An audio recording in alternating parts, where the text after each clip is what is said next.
Most people think the fastest way to get rich is to save more money or work longer hours. That's not true, because wealth doesn't come from how hard you work, it comes from how you spend. Two people can earn the same paycheck, live in the same city, and work the same hours. One stays stuck for life, the other quietly moves ahead. Not because they're smarter, not because they got lucky, but because they spend money differently. The truth is, money isn't just something you save, it's something you deploy. Every dollar you spend is either keeping you where you are or moving you somewhere better. And most people, without realizing it, are spending their money in ways that slow them down. Not because they're irresponsible, but because no one ever taught them how the game actually works. Today, we're breaking down how people who build real wealth use money as a tool. Not for flexing, not for shortcuts, but for leverage. No scams, no overnight promises. Just real strategy that actually applies to normal people living normal lives in America. And once you see it, you'll never look at spending the same way again. I'm Ryan. I've been studying the psychology of money for 2.5 years now. I'm not here to give you some quick get-rich scheme, but I promise you, if you don't get massive value from this video, feel free to call me out and roast me in the comments. Point 1. Rich people spend money to buy time, not things. Most people think spending money is about comfort. A nicer car, a better phone, a bigger TV. But people who actually build wealth see spending very differently. They don't ask, will this make me feel good right now? They ask, will this give me more time later? Because time is the only resource that never comes back. You can lose money and earn it again. You can fail and recover. But once an hour is gone, it's gone forever. This is where the biggest gap between rich and poor thinking starts. Most people spend time to save money. They'll drive across town to save $5. They'll spend hours doing tasks they hate because they don't want to waste money. They'll avoid paying for help and instead pay with exhaustion. It feels responsible, but psychologically, it's expensive. People who build wealth flip that equation. They spend money to buy time. Not because they're lazy, but because they understand something most people don't. Time is the engine of wealth. When you buy back your time, you free up mental space, energy, focus. And focus is what allows better decisions. Think about it in real life. Imagine two people making the same income. One person does everything themselves. Cleans, cooks, researches, fixes, learns everything the hard way. They're busy all day, they're tired all the time, and at night their brain is fried. The other person pays for small forms of help when it makes sense. Maybe grocery delivery, maybe software that automates boring work, maybe a course instead of years of trial and error. They're not wasting money, they're buying clarity. Psychologists call this cognitive load reduction. When your brain isn't overloaded with small tasks, it can finally think about bigger moves. That's when growth happens. Here's the part people don't like to hear. Doing everything yourself isn't discipline. Sometimes it's fear. Fear of spending. Fear of trusting others. Fear of admitting your time is valuable. But the moment you start seeing your time as valuable, your decisions change. You stop asking, how can I save the most? And start asking, what actually moves my life forward? This doesn't mean throwing money around. It means being intentional. If spending $100 saves you 10 hours, and those 10 hours help you learn a skill, rest properly, or think clearly, that's not an expense. That's an investment in your future self. There's a reason wealthy people guard their time so aggressively. They know burnout makes bad decisions. Stress shrinks creativity, and exhaustion keeps people reactive instead of strategic. Buying time isn't about luxury, it's about capacity. Capacity to think, capacity to learn, capacity to notice opportunities other people miss because they're too busy surviving.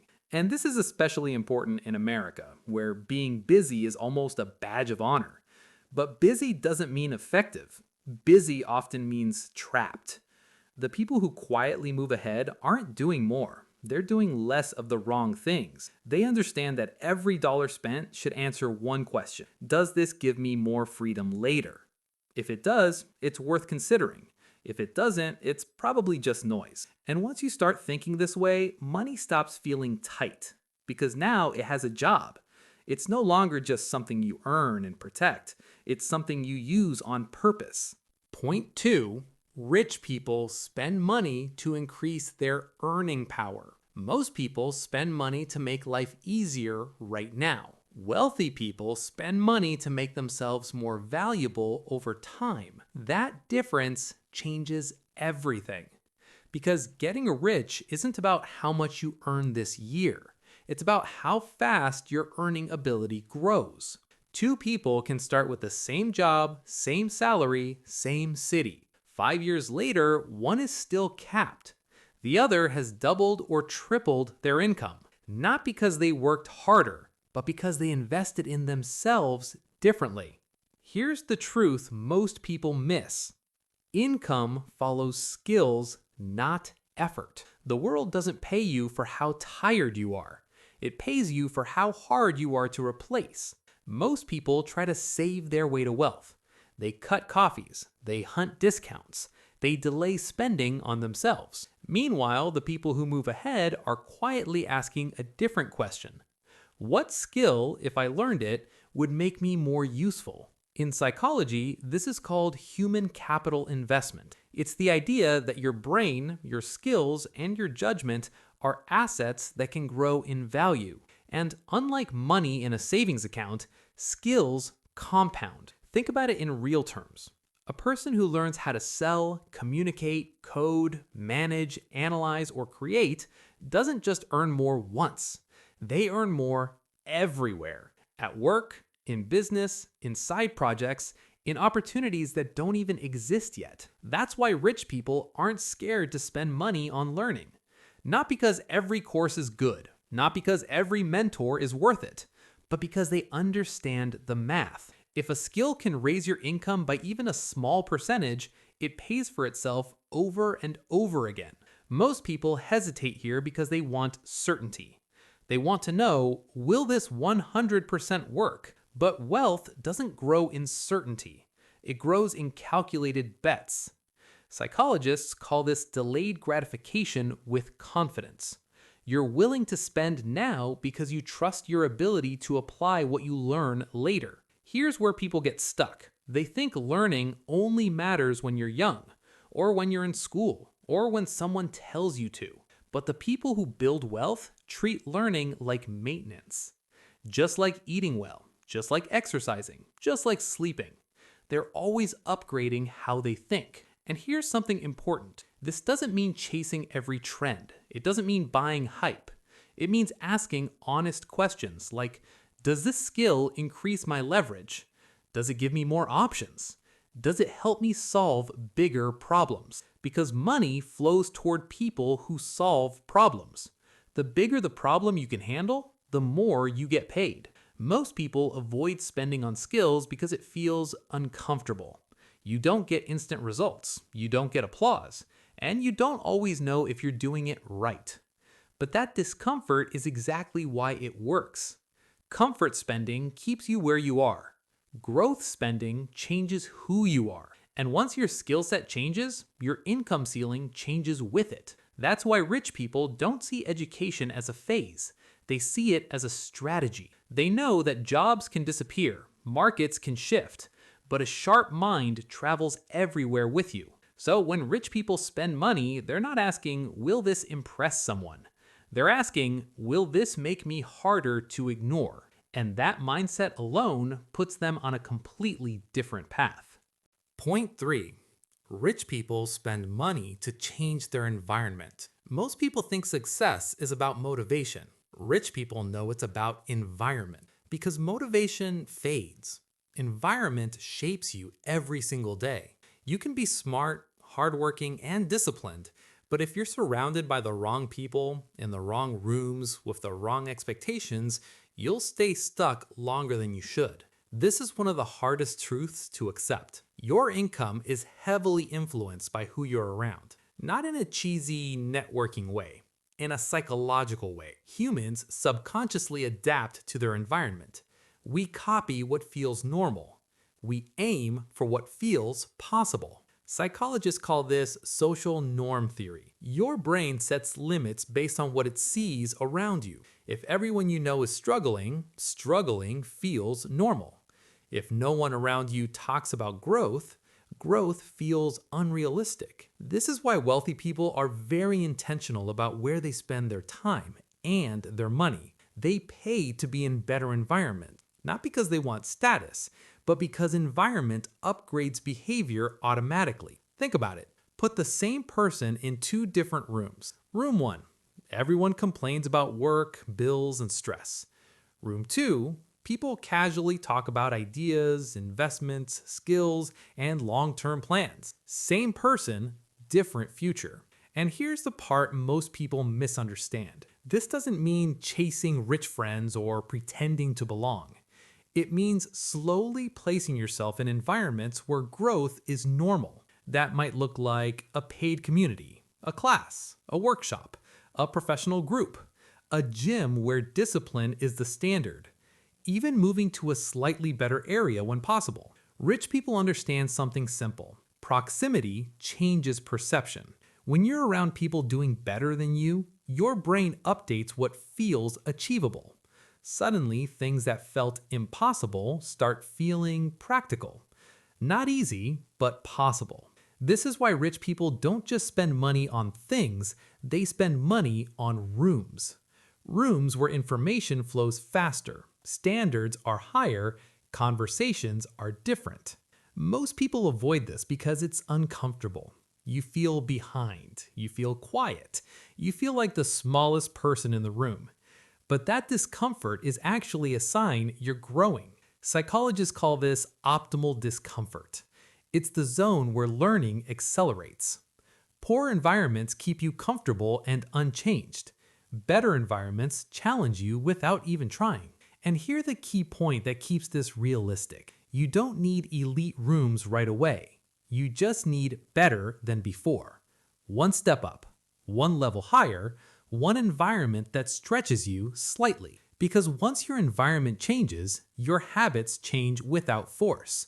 You start thinking differently, speaking differently, making decisions differently. Not because someone told you to, but because that's what feels normal now. This is why rich people rarely say, "I'll do it alone." They know isolation slows growth. They invest in being around sharper minds, calmer nervous systems, people who think long term. And over time, that compounds. Your ideas get better. Your confidence stabilizes. Your standards rise. Not overnight, but permanently. So when wealthy people spend money, they ask a quiet but powerful question. Does this place me closer to the life I want? If the answer is yes, they consider it an investment. Not because it guarantees success, but because it increases the odds. And wealth is a game of odds played patiently. Point 4. Rich people spend money to reduce emotional mistakes. Most people think money decisions are illogical. They're not. They're emotional. Fear, stress, ego, impatience, comparison. These emotions quietly shape how people spend, save, invest, and work. And for most people, those emotions cost them more money than any bad market ever could. Wealthy people understand this early. They don't believe they're smarter or more disciplined by nature. They assume the opposite. They assume emotions will interfere. So instead of fighting their emotions, they design systems that reduce emotional decision making. Psychologists call this decision fatigue management. When your brain is overwhelmed, tired, or stressed, it makes short-term reactive choices. That's when people panic sell, impulse buy, quit too early, chase shortcuts, avoid necessary risks. Most people live in that state constantly. Bills, work pressure, family stress, social comparison. By the time they make financial decisions, their nervous system is already overloaded, so they choose comfort over strategy. Rich people spend money to avoid that trap. They simplify, they automate, they offload decisions that don't deserve emotional energy. For example, automatic investing instead of emotional timing, professional advice instead of guessing under stress, systems instead of willpower. Not because they're weak, but because they're realistic. They know willpower runs out. And when willpower runs out, emotion takes over. Here's a simple truth. Most bad money decisions happen when people are tired, scared, or rushed. Wealthy people protect themselves from that state. They spend money to create mental clarity. This might look like paying for accounting instead of stressing over numbers, using budgeting tools instead of arguing with themselves, hiring help instead of burning out, taking breaks instead of forcing productivity. To outsiders, this can look unnecessary, but psychologically, it's powerful. When your mind is calm, you think long term. When your nervous system feels safe, you can delay gratification. This is why rich people often seem patient. It's not personality, it's structure. They reduce the number of emotional decisions they have to make each day, and that frees up bandwidth for the few decisions that actually matter. There's another layer to this. Money mistakes are often tied to identity. People overspend to feel successful. They avoid investing to avoid feeling foolish. They hold on to bad situations because quitting feels like failure. Rich people spend money to get perspective. That might be a coach, a therapist, a financial advisor, a trusted sounding board. Not to be told what to do, but to slow their emotions down. Psychologists call this external regulation. When you can't see clearly, you borrow clarity from someone who can. That's not weakness, that's maturity. Most people try to make every decision alone, while emotionally flooded. Wealthy people don't. They know emotions distort reality, so they build buffers. They don't rely on motivation, they rely on systems. And those systems protect them from themselves. This is why wealth often looks calm, not flashy, not rushed, not reactive. Because the goal isn't to feel good today. The goal is to avoid the kind of emotional mistakes that quietly sabotage years of progress. So when rich people spend money, they ask a question most people never think to ask. Will this help me think more clearly? If the answer is yes, it's worth considering, because clarity compounds, and emotional stability is one of the most underrated forms of wealth there is. Point 5. Rich people spend their money to buy back their time. Most people spend their time to save money. Rich people spend their money to save time. And this single difference quietly changes everything. Here's the truth most people don't realize until it's too late. Money can come and go. Time only goes. Once an hour is gone, it's gone forever. But look at how most people live. They'll spend hours doing tasks they hate, days stuck in routines that drain them, years trading time for money without questioning it, all to save a few dollars. It feels responsible. It feels smart. But psychologically, it's one of the biggest traps. Wealthy people see time differently. They don't ask, how can I do this myself? They ask, is this worth my time? And if the answer is no, they spend money to remove it from their life. This isn't laziness, it's clarity. Psychologists call this opportunity cost awareness, the understanding that every choice has a hidden cost, especially time. If you spend 2 hours on something that someone else could do faster, cheaper, or better, you didn't save money. You paid with your life. Rich people are ruthless about this. They outsource, they automate, they simplify. Not because they think they're above work, but because they understand where their energy actually matters. Here's a simple example. If someone makes $30 an hour and spends 3 hours doing a $10 an hour task, they didn't save $20. They lost $60 worth of time and energy that could have gone into something higher value. Rich people do this math constantly. They know their focus is finite, so they protect it. That's why you'll see rich people pay for convenience, speed, tools, systems, help. Not to show off, but to free up mental and emotional space. And here's the part most people miss. Buying back time isn't just about productivity. It's about mental health. When you're overloaded, rushed, and exhausted, you make worse decisions. You react instead of plan. You settle instead of build. You chase comfort instead of progress. Rich people understand that burnout is expensive, so they invest in rest, They invest in margin. They invest in space. That space is where strategy happens. That space is where ideas grow, where perspective returns, where long-term thinking becomes possible again. This is why rich people often look calm. It's not confidence, it's capacity. They're not juggling everything alone. They've removed unnecessary friction from their lives. There's also a deeper psychological shift here. Most people tie their identity to being busy. Busy feels important. Busy feels productive. Busy feels safe. But busy often hides avoidance. Rich people don't worship busyness. They respect effectiveness. They'd rather have 1 hour of focused thinking than 10 hours of scattered effort. And they're willing to spend money to protect that 1 hour. This applies to more than work. They buy time in relationships. They buy time with family. They buy time for health. They buy time to think. Because deep down, they know something simple. The quality of your life is shaped by how you spend your time, not how much money you have. And here's the quiet truth. When you start buying back time, you stop feeling trapped. You stop feeling rushed. You stop feeling behind. You stop feeling like life is happening to you. You regain control. That control compounds.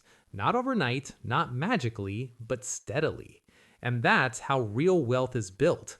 Not by grinding harder, but by designing a life that doesn't drain you.